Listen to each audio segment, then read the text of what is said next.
Se você tem uma Bíblia, abra a Bíblia no profeta Ageu, o 10º dos 12 profetas menores, profeta Ageu. Ele era chamado de profeta menor, não é porque era baixinho, não, era porque escreveu pouca coisa, escreveu poucos capítulos, e os profetas que escreveram pouco eram chamados de profetas menores. São 12 na Bíblia, né? Ele é o 10º desses. Então abra a Bíblia no livro do profeta Ageu. Ageu, capítulo 1, versículo 6, meia dúzia. Quem já achou, diga amém. A palavra Ageu quer dizer festivo, é o significado desse nome, festivo. Vou ler, tá? Diz assim: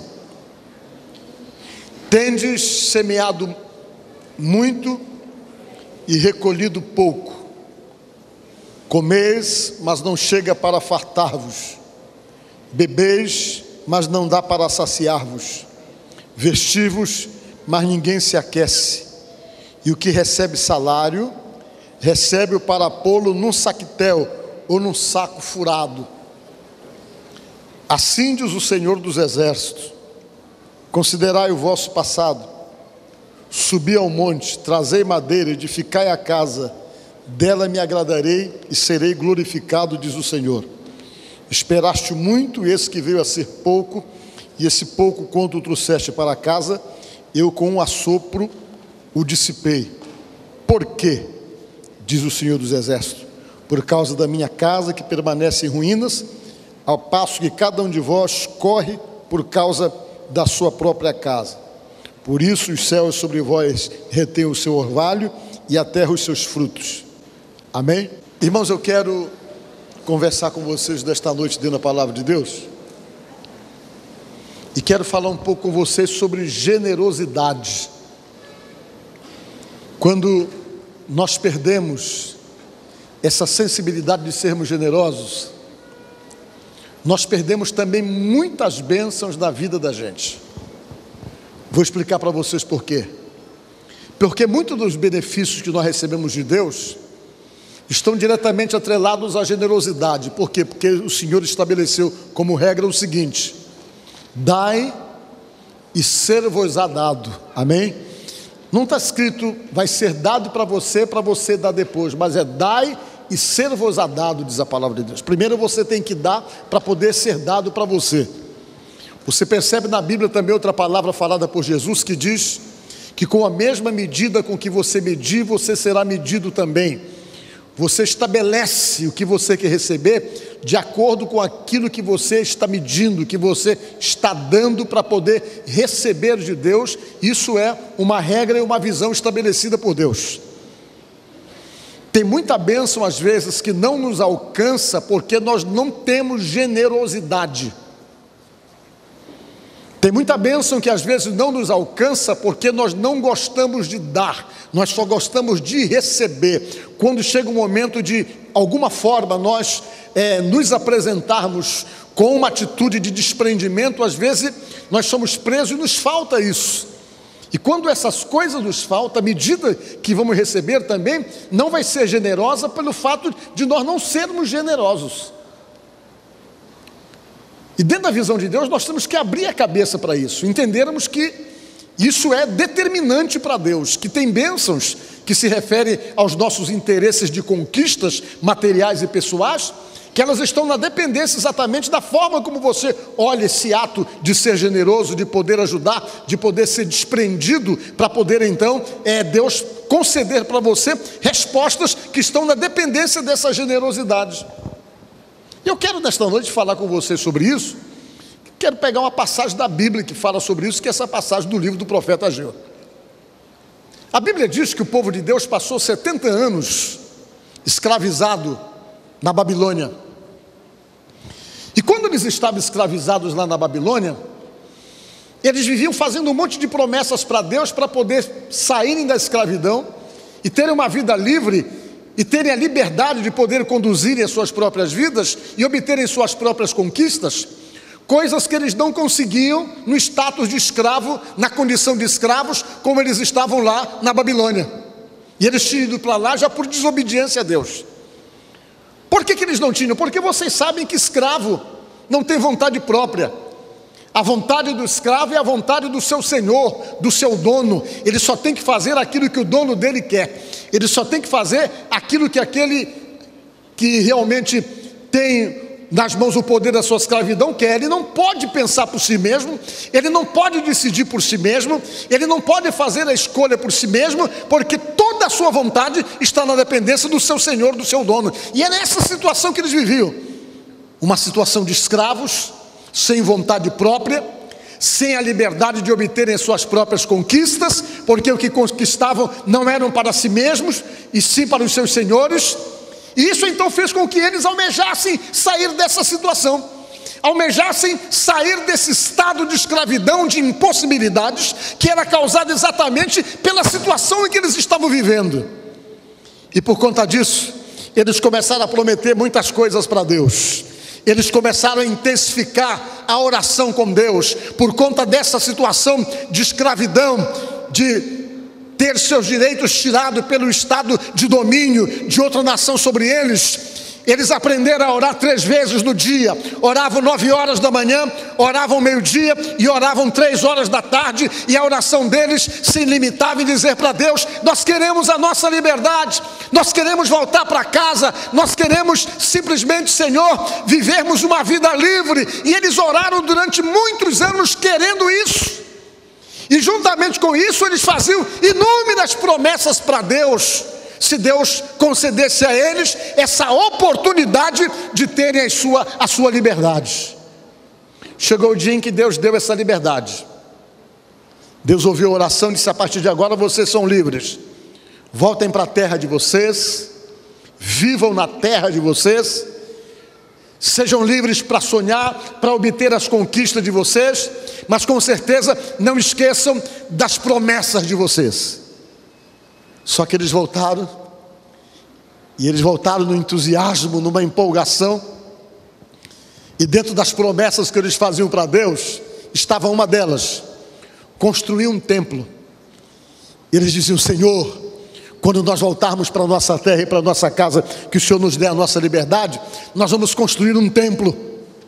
Vamos construir um templo bonito para adorarmos ao Senhor, para ali lhe adorarmos. E eles, quando voltaram, que saíram daquela situação de escravidão, que ganharam sua liberdade, que voltaram para casa, eles foram logo fazendo aquilo que tinham prometido, começaram a construir o templo. Fizeram o alicerce do templo, prepararam o templo para construir, de acordo com como eles tinham prometido, e prometeram muitas vezes em suas orações, porque o templo tinha sido destruído na época da conquista. Só que eles só começaram o templo, e o templo ficou nos alicerces, e eles foram se esquecendo dos acertos com Deus. Cada um começou a se preocupar com a sua própria vida, perderam o sentimento de generosidade com as coisas, começaram a lutar pelos seus interesses, pensaram assim: vamos deixar o templo para depois, vamos fazer a nossa casa logo. E cada um tratou de construir a sua casa o mais bonita que pudesse fazer. Começaram então a trazer materiais importados para poder fazer casas apaineladas, como diz a palavra de Deus, toda preparada, e foram fazendo suas casas e abandonaram o templo, e de formas então que o templo ficou 15 anos abandonado. Eles começaram e pararam, ninguém mais se importava com o templo, e toda a preocupação e a ocupação deles estava com as suas conquistas, com os seus interesses, somente com o seu egoísmo, em fazerem cada vez mais por si mesmo, e se esqueceram da prática da generosidade, e também se esqueceram da prática do dar para poder receber. Deus olhou e disse: poxa, quando estavam lá me prometiam tanta coisa, olha aí como é que eles estão fazendo a casa deles a tempo, arrumando a casa deles, mas a minha casa eles não cuidam, eles não arrumam. E Deus disse: eu vou deixar de abençoar eles, eu vou deixar de abençoá-los, porque eles só se preocupam com a casa deles e não se preocupam com a minha casa. Eu vou deixar de abençoá-los porque eles não têm zelo com a minha casa. Eles pregam chiclete debaixo do banco, eles não têm zelo com a minha casa, eles jogam lixo no chão, eles não têm zelo com a minha casa. Eles entopem os banheiros. Acontece essas coisas aqui. Eles jogam coisas dentro do banheiro que entope, depois o pastor tem que estar procurando gente para poder desentupir. Eles não têm zelo que a minha casa, eles riscam as paredes, que já aconteceu ali no lugar que eu pintei. Deixa eu pensar aqui para poder trazer essa mensagem bem para os dias de hoje, né? Eles deixam de fazer muitas coisas, eles não têm cuidado, e Deus olhou e disse: eles não estão preocupados com a minha casa, só se preocupam com a casa deles. Só que para eles serem abençoados, eles dependem de mim. Eu não vou abençoá-los exatamente por isso. Vou deixar de abençoá-los, porque eu estou vendo que cada um se preocupa com a sua própria casa e abandona a minha. E o pessoal começou a passar aperto. Eles trabalhavam, e na hora de colher, colhia pouco. Recebia o alto salário, e quando recebia o salário, eles não sabiam, o salário desaparecia. É como se fosse colocado num saco furado e ia embora. Como é que pode eu receber isso? Já não tenho mais nada. O que está acontecendo? É que não estava a bênção de Deus naquilo que eles ganhavam. Não estava a bênção de Deus naquilo que eles produziam. Eles comiam, diz a palavra de Deus, mas ninguém ficava saciado, sempre gastavam mais, e de formas que a falta da bênção de Deus foi fazendo com que eles entrassem em crises financeiras, em dificuldades. Eles tinham muito, mas não colhiam muito. Quanto mais tinham, mais faltava, mais sumia, mais desaparecia da mão, mais ia embora, e eles não estavam entendendo. E a crise começou a tomar conta da vida deles, a crise financeira. Eles começaram a encontrar dificuldades em tudo. E Deus deixou eles ficarem numa crise, tendo as coisas. É aquela história que você começa a morrer de sede dentro da lagoa. Você começa a morrer de sede, mesmo tendo muita água à sua volta, exatamente pela ausência do essencial, que é exatamente a bênção de Deus. E quando eles começaram a se apertar, Deus disse: agora é a hora de eu falar com eles. Deus chamou um profeta, que se chamava Ageu. Ageu, vai lá e explica por que eles estão apertados desse jeito. Vai lá e explica por que eles estão vivendo essa situação de crise, tendo as coisas. Vai lá e explica para eles por que eles estão passando esse aperto que estão passando. E esse profeta Ageu, que não era novo, que sabia do templo anterior que tinha sido destruído, que queria ver o novo templo construído, ele foi e começou a falar para o povo essas palavras que eu li para vocês. Essas palavras que ficaram registradas exatamente no livro do Ageu. Eles foi lá e disse para o povo assim: vocês têm plantado muito, mas na hora de colher vocês colhem pouco. Falou para o povo. Vocês comem, mas nunca ficam fartos. Disse mais ainda ele: vocês bebem, mas não dá para ficar saciado, não mata a sede de vocês. Vocês precisam olhar para o passado de vocês, disse ele. Considerai o vosso passado. Olhem como vocês estavam. Vocês eram escravos, agora não são escravos mais. Deus deu tudo para vocês, levantou vocês, tirou vocês da situação de escravos, quando vocês não podiam sonhar, quando vocês não conquistavam para vocês mesmos, quando vocês realmente lutavam pelas coisas que não eram em favor de vocês mesmos. Deus deu a liberdade, deu para vocês o que vocês pediram, e agora o que está acontecendo é que vocês não olham para trás, não lembram do que Deus fez e não procuram honrá-lo na medida em que eles procuram honrar vocês. E por causa disso vocês estão passando aperto, disse o Ageu. Você recebe salário, mas parece que o salário de vocês é colocado num saco furado, não dá para nada. Mas olhem para trás, considere o passado, volte a fazer aquilo que Deus quer que vocês façam. Subam no monte, colhem madeira, procurem construir o templo, e depois que vocês construírem, Deus vai se agradar do templo que vocês estão fazendo, aí Ele vai voltar e vai abençoar vocês novamente. E eles pararam Depois que ele ouvir essa palavra do profeta, em 20 dias eles voltaram a resolver aquilo que tinha que ser resolvido. Em 20 dias eles voltaram para consertar aquilo que precisa ser consertado em suas vidas e em suas ações. E depois então que eles fizeram do jeito que Deus mandou, o Senhor voltou a abençoar, e o que não dava passou a dar, e eles passaram a plantar e passaram a colher com abundância. Porque agora eles não só estavam dando o seu esforço e dando a sua parte, mas Deus também estava dando a parte dele em abençoar. Diga glória a Deus. Por que eu estou falando para vocês desta forma hoje? Porque Deus, Ele tem princípios, Ele não muda a sua maneira de ver as coisas. Às vezes nós estamos precisando construir coisas em nossas próprias vidas. E quando eu falo subir ao templo, ao monte, trazer madeira e construir o templo, eu não me refiro somente a um templo físico, mas eu me refiro a você que é um templo espiritual, porque a Bíblia diz que você é o templo do Espírito Santo. Em muitos momentos você está precisando se reconstruir novamente, na forma então de dar prioridade desse templo para Deus que é você, na forma então de cumprir promessas que você deve ter feito para Deus em algum momento da sua vida, com respeito a você mesmo, que é um templo de Deus, que é um templo do Espírito Santo.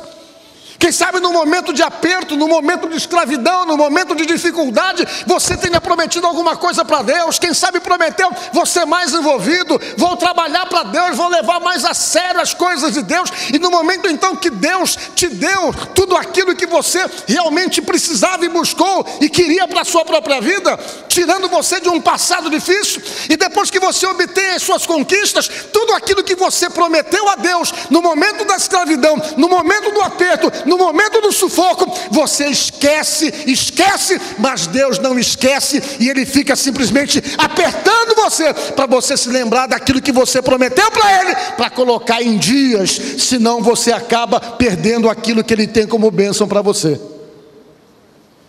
Isso, além de se referir a essa construção pessoal, espiritual, emocional, ou seja lá qual for referente a nós mesmos, ela se refere também à casa de Deus, esse lugar onde você vem adorar a Deus.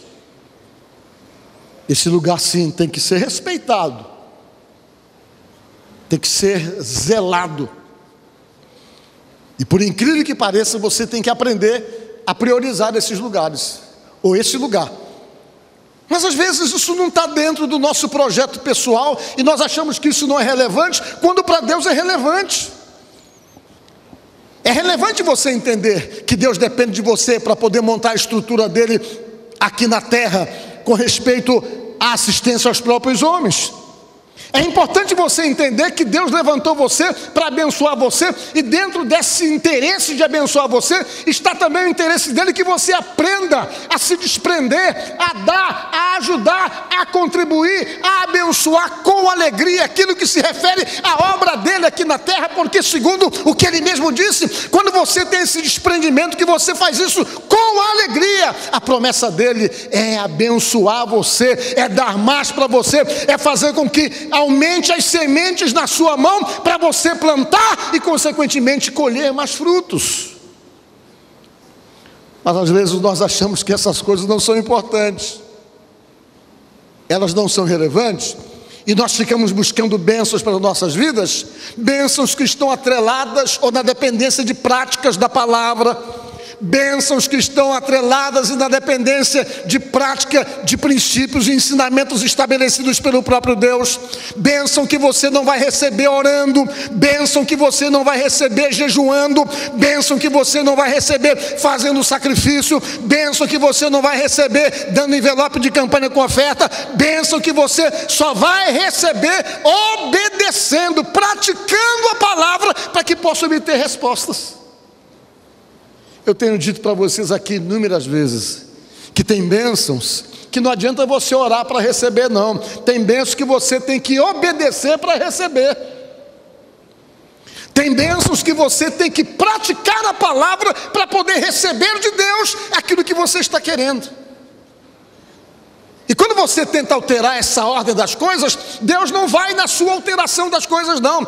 Ele vai do jeito como Ele estabeleceu, no princípio dele. Abra o seu coração para passe a entender como funcionam essas coisas da generosidade de Deus. Eu estive uma certa ocasião pregando na África, uma convenção da nossa igreja, e eu fui pregar em Moçambique, numa convenção da Igreja do Evangelho Quadrangular. E quando eu cheguei lá, eu fiquei tão tocado com a necessidade das pessoas, porque é um país muito pobre, um país que viveu não sei quantos anos numa guerra civil terrível. Para vocês terem uma ideia, lá em Moçambique não tem elefante, porque eles comeram todos os elefantes. Não tem rinoceronte ali naquela parte da África, porque eles comeram o rinoceronte todinho. Eu fiquei muito assustado quando eu cheguei lá, que um dia eu passei perto de uma feira, e quando eu passei da feira, o camarada disse, eles falam português lá, vai um petisco aí, que eu olhei, era esses pauzinhos de churrasquinho, um monte de butica enfiada e assada. Ratinho, esse ratinho que dá na casa dele, que eles ficam querendo matar, quando dá na casa, eles pegam lá, colocam num espeto de pau, colocam para assar e vende na feira. O cara chegou, vai um petisco aí, que eu olhei e disse, ô meu querido, eu estou sem fome, eu falei para ele. Quando ele me mostrou o ratinho espetado e assado com pelo e tudo, eu até coloquei uma foto, acho até que eu tenho uma foto que eu tirei, não foi? Eu tirei uma foto do camarada, depois ele botou aí, eu disse, é bom? Ele disse, saboroso, ele falou assim, o ratinho disse que era saboroso, eu digo, mas eu não quero arriscar. E eu fui pregar nessa igreja. Nós temos lá mais ou menos umas 150 igrejas do Evangelho Quadrangular nesse país. E quando nós fomos pregar, eu nunca vi tanta miséria junto, tanta dificuldade para um povo. Pastores nossos com a camisa rasgada. Um pastor veio de uma cidade para participar da convenção, que ficava a 200 quilômetros de distância. Ele veio de bicicleta. Eu fiquei tão sensibilizado que a bicicleta dele ficou meio detonada por causa dessa viagem de 200 quilômetros. Eu e um pastor que estava comigo lá de Aracaju, o pastor Luiz Antônio, que é meu irmãozão, nós ficamos tão sensibilizados que falamos, vem cá, vamos dar uma bicicleta para ele. A gente saiu, foi comprar uma bicicleta, deu uma bicicleta nova para ele, porque quando ele viu a bicicleta, meu Deus, obrigado Jesus, poxa, essa magrela novinha, a gente deu uma zerada para ele, ficamos tão felizes daquela bicicleta para ele, que ele tinha vindo 200 quilômetros de distância com aquela bicicleta. E o país numa dificuldade tremenda, E eu estava no culto, e eu olhei assim e disse, o Luiz Antônio, aqui a igreja tem que mandar mais, porque essa oferta que vocês dão aqui da igreja, do terceiro domingo, vai para lá, uma boa parte dela vai para lá. O dinheiro que vocês dão aqui das outras igrejas, nós construímos um templo para eles lá, que eu já até postei no meu Face, esse templo que foi construído lá, com uma parte com o dinheiro de vocês, que a gente construiu um templo para eles lá, fizemos uma casa para o pastor que ele não tinha. E olha, e a igreja mantém lá enfermeiros, pessoas que trabalham em missões da nossa igreja que vão para lá, porque lá tem muita malária mesmo, no lugar que a gente tinha era malária demais. Eu ficava toda hora passando repelente, quando eu via eu ficava, meu Deus, é o da malária, eu ficava maluco aquilo ali, né? Malária que vocês não querem imaginar. Mas uma coisa eu pensei, nós temos que dar cada vez mais para essas pessoas. A igreja quadrangular dos Estados Unidos fez um poço numa determinada cidade que eu estava, chamada Milange. Eles fizeram um poço, a igreja quadrangular dos Estados Unidos, e esse poço servia aquela comunidade todinha que tomava água, uma água boa, porque a igreja fez um poço lá. E colocou uma placa bonita, né? Aquele que tem sede, que venha e beba. Bonito, fez uma passagem. E todo mundo que vai tirar água no poço tem que ler um texto da palavra de Deus sobre Jesus, a água da vida. Bonito que fizeram lá. E eu digo para vocês que eu falando comigo, poxa, a gente tem que dar. Aí chegou a hora do ofertório, que todo culto tem que ter ofertório.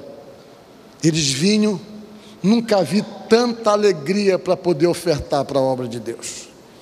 Eles não tinham nada, mas aquele nada eles dividiam e vinham com alegria para depositar ali, com aquela satisfação. Quando o pastor falou, vamos ajudar a obra, todo mundo levantou com um dinheirinho na mão, na maior alegria, e eles cantavam e bailavam. Tem aquela filmagem daquele africano aí? Procura para mim aí. para os irmãos verem depois como é que funciona lá na África. Eles vinham e colocavam aquele dinheiro ali com alegria e saíam sorrindo, e eles entendiam realmente o que é que a Bíblia fala, né? A Bíblia diz para dar com alegria. Eles cumprem no sentido literal da palavra. Eles vão com a maior alegria para ofertar na casa de Deus, porque aquilo dá prazer para eles. Irmãos, Deus falou através do profeta Ageu: vão lá e cuide das minhas coisas.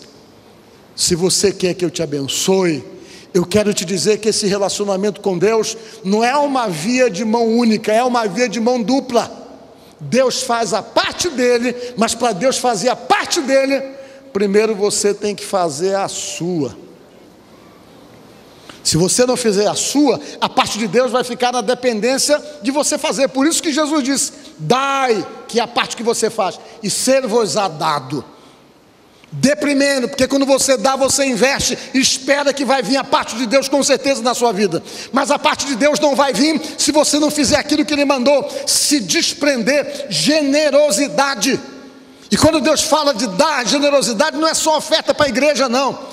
É saber ser boa pessoa com os outros, é saber dividir as coisas, é saber ajudar as pessoas. Não tem pecado maior do que você perceber do seu lado alguém que está passando necessidade, precisando de coisas. Você tem para dar, mas você não dá. Quando você deixa de fazer isso, você não se permite a oportunidade de ser abençoado por Deus.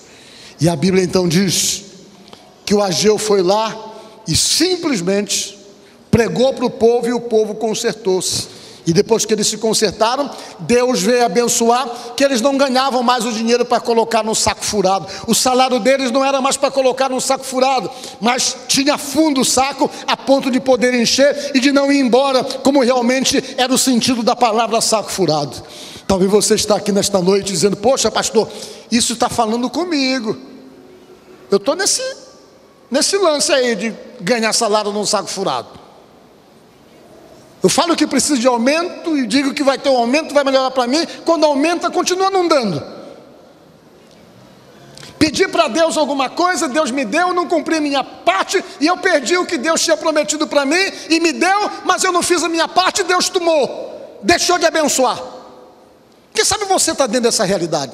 Quem sabe um dia você chorou querendo uma coisa, mas depois que Deus deu, você não cumpriu a sua parte, Deus disse: não dá para abençoar você.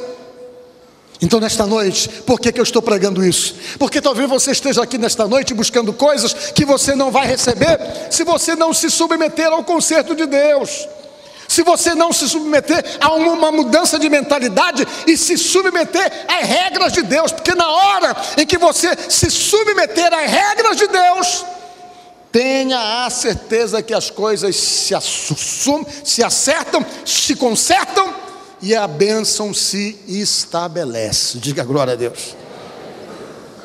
Dê uma chance para você mesmo em fazer aquilo que Deus está falando com você agora, que você está precisando fazer. Dê a chance a você, a oportunidade de ser abençoado, em fazer aquilo que você sabe que você prometeu e não fez, em fazer aquilo na qual Deus está esperando até agora, que você prometeu, mas você não cumpriu, em fazer aquilo que Deus tem cobrado de você, e você sabe muito bem o que é que Ele tem cobrado de você, o que é que Ele está esperando de você. Você sabe, mas faz que não está entendendo, faz que não está compreendendo, mas o Espírito Santo fica: faz aquilo, te acerta naquilo, porque ao se acertar nisso, é ali que vem a tua bênção. E se nesta noite eu digo para você com o que diz a palavra de Deus, se nesta noite o Espírito Santo está falando ao teu coração, não endureça esse coração, mas dê ouvido à voz de Deus e faz o acerto, porque desse acerto depende coisas que você está esperando receber de Deus. Faça o acerto, faça do jeito como tem que ser. Deus fala especialmente com cada pessoa individualmente, e com certeza deve estar falando com você. E na hora então de fazer o acerto, de fazer como tem que ser feito, espere, saia, construa a casa, ou reconstrua aquilo que está precisando ser reconstruído, que você deixou de lado. E depois de reconstruir, espera, porque Deus tem respostas de vitória para a tua vida, no nome de nosso Senhor Jesus Cristo. Amém? Então pensa nisso, e que Deus possa abençoar todos nós nesta noite, no nome de Jesus. Amém? Foi muito bom ficar com você até agora. Eu agradeço pela sua audiência, por ficar conosco acompanhando o nosso programa. Eu quero aproveitar agora e quero convidar você para estar conosco na Igreja do Evangelho Quadrangular, que fica ali na rua Raimundo Corrêa, 355, no bairro do Monte Castelo. Quarta-feira nós temos 3 concentrações, 9 da manhã, 5h30 da tarde e 7h30 da noite. E às 7h30 da noite eu estou lá para trazer uma palavra para você, para orar por você que está com problemas ou passando dificuldades e precisando de oração, precisando de ajuda. Domingo temos o culto da família, sexta-feira o culto da libertação, 9 horas da manhã e 7h30 da noite. Eu também convido você. Terça-feira tem um culto de oração. Sua presença vai ser muito importante. E olha, eu agradeço muito pelo fato de você nos acompanhar pela televisão e convido você para estar conosco na Igreja Quadrangular. Tá certo? Vamos fazer uma oração? E se você, porventura, estiver interessado em entrar em contato conosco, está aqui o nosso e-mail na tela, é prpauloguilherme@hotmail.com. E vamos ser amigos no Facebook, é só procurar Paulo Guilherme no Facebook que você vai achar. Nós podemos então sermos amigos e conversarmos muito, tá certo? Vamos orar por você, por sua casa e sua família? Senhor nosso Deus, no nome de Jesus Cristo, eu oro agora pelo lar dessa pessoa, pela casa dessa pessoa, pela família dessa pessoa que me acompanha na televisão. Peço que a tua bênção venha até esse lar, que o Senhor Deus repreenda todo problema, toda briga, toda contenda, toda desunião, toda miséria, tudo aquilo que não presta e que não vem de ti, que porventura tenha atingido essa casa, esse lar, essa família, que esses males sejam repreendidos em nome de Jesus. Que essa pessoa seja abençoada, tenha vitória e tenha a resposta das suas orações feitas a Deus, em nome de nosso Senhor Jesus Cristo, assim seja. Amém. Amém? Olha, fica com Deus e até uma próxima oportunidade. Eu te agradeço, Deus, por se lembrar de mim e pelo teu favor, o que me faz crescer. Eu vivo pela fé e não vacilo. Eu não paro, não desisto. Eu sou de Deus, eu sou de Cristo. Você mudou a minha história e fez o que ninguém podia imaginar. Você acreditou e isso é tudo. Só vivo pra você. Não sou do mundo.